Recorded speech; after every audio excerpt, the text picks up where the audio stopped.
केंद्र सरकारच्या नव्या कायद्याला देशभरातील ट्रक चालकांनी तीव्र विरोध करत काम बंद आंदोलन पुकारले होते।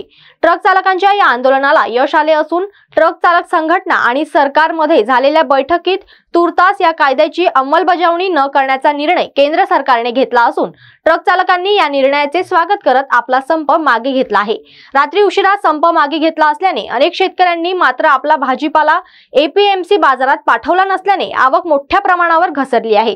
कालही 150 ते 200 ट्रक आले नव्हते, तर आजही तशीच परिस्थिती असून आवक घटल्याने दर 30% वधारले आहेत।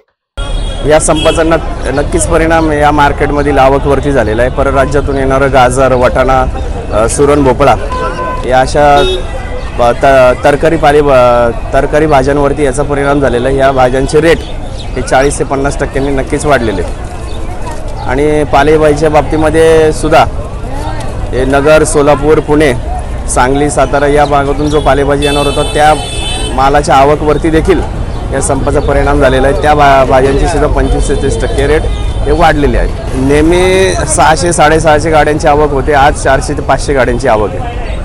म्हणजे 100 गाड्या 100 सव्वाशे ते 150 गाड्या कमी झालेल्या आहेत।